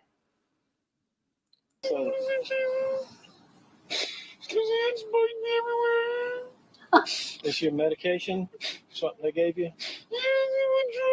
I mean, for viewers, for people watching it, the common thought is, what is going on here, and do you have a drug problem? So I fell out of a tree, a giant magnolia tree. It was like 300 years old. I broke 12 bones. It was 10 to 12 bones. I don't know if you count fingers. Yeah, it was count fingers. Anyway, I have all this metal in my body. And I think you'd know how many bones you'd broken. This is what I mean. He doesn't remember these important, doesn't remember exactly what he said or did when he found out that Mica was deceased, which he obviously does remember, but he just can't repeat it. He probably cheered or something, or checked to make sure the life insurance was in place. He can't say that, so he has to say he can't remember. And now he's like, he can't remember how many bones he broke falling from the magnolia tree. And I'd never taken pain meds in my life, and I just had my body cast taken off. And so I took a little bit too much pain meds that day. That's it. That's just it. What? Percocet? I don't remember any of them. It was 2017, 2016. And it was like 10 years ago, 8 years ago, whatever. And I was missing my family. My wife, Mica, and I, we started through an affair. And so we were both married to people, and then we got divorced, and I was missing my family because I'd lost my family at the time, and I was on pain meds, and it just all went together. I fell out of a tree, broke a bunch of bones, took too many pain meds. That was that story. Not hallucinogenics. Not what is it? What would hallucinogenic be? Make you hallucinate. Well, what makes you hallucinate? Drugs. Oh, come on. So he's saying, what would a hallucinogenic drug be? I mean, I've never taken drugs. Well, I've smoked a couple of spliffs probably when I was in my 30s or whatever. But really, but I know what a hallucinogenic drug is, for God's sake. How does he not know what that is? Of course he knows what it is. It's just gaslighting, and a little bit more gaslighting. What would a hallucinogenic drug be? Idiot. Like illegal drugs? Hallucinogenic drugs, yeah. Oh, I've never done a legal drug my whole life. Okay. Well, Oh. So we've got shades of President Clinton here. I've never done an illegal drug in my whole life. Oh, hang on. I thought he was going to say, I remember I did used to shoot up heroin. But no. He was in the car once. He was in the car once with his friends, and they were smoking marijuana, but not him. He's never done an illegal drug in his life. No, he doesn't even know what hallucinogenic drug is. I mean, this was such a bad idea, JP, because people are going to watch this and they're just going to think, what? You know. Oh, crap, that was a lie. I'm sorry, that was a lie. Sorry, that was a lie. When I was 16 years old, one time I was in a... Seffi, none of us eat mushrooms anymore since we read about the Australian case of the woman that poisoned all her family with mushrooms. We're all scared of eating mushrooms now. Truck with two of my friends, and they were both smoking pot. I didn't smoke any, but they do a thing called hot box, and so I got some of that. Yeah, he didn't smoke any, but he just inhaled. A bit like Bill Clinton. Do you remember Bill Clinton said that? No, I'm not being funny. Why don't they just admit it? There's not many young people. Not many people who, when they were young, haven't experimented with some kind of drugs. I mean, either, you get offered them, don't you, at parties? As far as marijuana is concerned, I've tried. Luckily for me, I didn't like it. It never did anything for me, really. It never really was something that I was that interested in. But, I like to have a drink of alcohol, so that's a drug in a different way. But I've never taken a tablet or any of those other things, because drugs just never, I'm from a different generation, drugs wasn't a thing. But there's not many people who haven't maybe tried something at some point. Why not just say that? I honestly just don't understand why people can't be honest and say, oh yeah, I was at a party and so smoked a spliff but didn't like it. Or you don't have to say you're a raving drug addict. But at least you can be honest, because you can tell just looking at his face there, he's lying through his teeth. What he means is he hasn't taken any illegal drugs since about 10 minutes before this interview. I tried steroids one time. Oh, he tried steroids one time. I remember President Clinton once saying that he didn't inhale either. Yeah, her face just makes me laugh. So he's tried steroids one time. Now, if you believe that, don't try steroids one time. If, a lot of people that go to the gym regularly, they do get into that steroid thing. Again, it's not a good thing, but, they do. Why not just say that, I was going through this gym thing and I did take some steroids, but no, because steroids, of course, affect your mental health, don't they? So he doesn't want to say that, because then he'd have to admit that maybe he's had some mental health problems. Just as somebody just said there, Pete, it's a car crash interview just like Prince Andrew's. Just he was mad to do this interview. Still to come, the fallout from Pastor John Paul Miller's blockbuster interview with News Nation. What does Mica Miller's family have to say about all of this backtracking and his erratic behavior? All of this strange stuff. Son-in-law. Maybe more importantly, what does law enforcement have to say?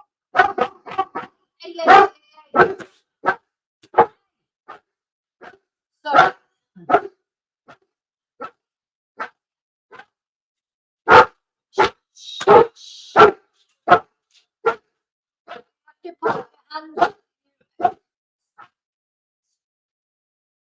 bangers have just gone out outside. I think there must be a football match starting or something, so there might be a couple of bangers, which of course means, of course, if you watch videos on a regular basis, once the bangers start, oh, there. Now, hey, stop it. All the dogs in the street are barking now. And in case you worry, I'm not smacking her or anything. I've got a fly swat, which I banged on the table because the only thing to stop her from barking is to make more noise. Oh. Stop! Because the bangers are going off left, right, and centre now. I don't know what's going on. It could be a football. It could be anything. You know, if you ever lived in a small village in Spain, you'll know bangers just go off for anything. Yeah. Yes, it's Tia, and also it's me banging on the table. Oh, here she is. Hello, baby. But, you know, the only way to stop her sometimes is to bang the fly swatter on the table, and then she don't like the noise. But anyway, we'll see. But let's start it again and hope there's no more bangers. That's next.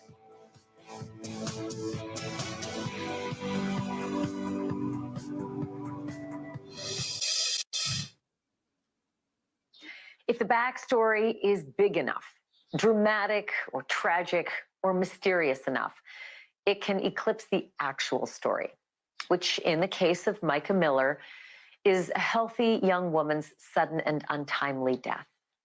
There's ample reason to accept the official conclusion that Mica took her own life. Yeah, 30 years old. She's got the best years of her life in front of her. You know, you see that 30s, your 30s are good years normally, that you're sort of waking up a little bit. You maybe get out of a bad relationship like she was doing. She's starting to be her own person, embarking, you know, on this new life. And there you go, she's gone and she's no more, and her family don't have her anymore. He'll just carry on with his life. I mean, the thing is, he might describe her as his wife and the this, that, or the other. He already had other girlfriends. He's not. It's not affected his life. If anything, it's made his life easier. What her family have got to live without her, and her friends have got to live without her. And Mica has been denied, you know, her life. She didn't have children. She didn't have. There's so many experiences she hasn't had. Anyway, I hope she is with Jesus now, and I hope she is happy and, you know, I hope she's at peace. But at the end of the day, I think he is responsible. Even if he didn't pull the trigger, he's still responsible. Whatever led her to do it. But not everybody agrees. Here's what Mica's sister said to our Rich McHugh back in May. So over here would be where her remains were found down the river, and then all the way through this trail, all the way up here, where her purse and her phone was found. And this So her family went to the scene, didn't they? And they weren't convinced that she could have, her body could have travelled all that way up a very stagnant river with no flow whatsoever. Water is not moving; it's just not stagnant at all. water. It's not moving at all. So presumably, how would she? There's no logical explanation with the. Just keep it on loop if you could. The theory of suicide does not add up to me, because you're telling me her body floated all the way down this stagnant water, and her belongings were all the way up here. We had to walk down a separate trail, climb through all this mud and trees and fallen debris to even get to where her body was, down the water. It's not like she could have, you know, left her belongings and walked down the water and then committed suicide down here, and then somehow the bullets and everything stayed over there. There's no And the gun was found up here. There's no logical explanation for this. Next week on our show, Mica's family responds to everything that you heard tonight from Pastor John Paul Miller. So, yeah. So next week on Banfield, and I'll be recording that as well, and we'll go through it. It's the turn of the family to respond to what JP has had to say. Oof, I expect they're fuming, don't you? They're fuming probably, and I don't blame them. But so, yeah, we'll look out for that next week. So there's so much more to come of Mica's story. But the most important thing, of course, for us is to remember Mica. And, you know, honest to God, I sat there to watch that interview, determined to try and look on it, you know, objectively, not to think automatically, you know, to give him a chance, say what he's got to say. But I don't feel any differently about him. In fact, if anything, I dislike him even more now than I did before. I'm sure you'll all let me know what you think. Don't forget, let me know what you think. You might think he's been maligned, and don't feel bad about thinking that. It's almost be quite nice to have an opposite view, because so far nobody has speaks out in defense of John Paul. On my channel, nobody has. Oh, look, you can just see Tia there. There she is. Tia. Hello, baby. What was that noise? You didn't like it, though. She hates loud noises. She might be a great big German Shepherd, but she's an absolute wuss. She's a coward. She hates loud noises. So yeah, next week we'll be back to see what Mica's family's got to say about it. So just a reminder though, so yeah, let me know what you think in comments. Don't forget to leave your DNA on the like button. Thank you for watching all, and please think about subscribing if you're not already. And please think about becoming a member if you're not already. So what we're going to be looking at tonight, I am going to be doing a video definitely either tonight or in the morning. This is going to be the next video anyway, unless, something happens in the meantime, because you know what it's like, events take over sometimes. But I will be doing an update on Jay Slater and, them bringing him home next week. We're going to be looking at the other two young lads, tourists that are missing, one in Sardinia, Michael Frieson, and Benjamin Ross, who's missing in Palma, Mallorca. I'm going to give them some attention because they haven't attracted the same attention so far as the Jay Slater case. And we're going to have a look at this case of Ben Needham and what the development is in that case. There is a development. It may come to nothing, but there's something, and one day, probably next week, I will do more of a deep dive into the Ben Needham case. The little boy, basically, who went missing in Greece all those years ago in Kos on the island of Greece. So, but anyway, for now, thank you for watching. I'll see you really soon in the next video. Oh, there she is again. Hello, baby. So, I need to do like a... It's goodbye from me and it's goodbye from her. But have a great day or a great evening or a great afternoon wherever you are. And until I see you again, may your God always, as always, go with you. And prayers for Mica, isn't it? Prayers for Mica. Thank you. Just hope she is at peace. Now, bless her. Okay, bye.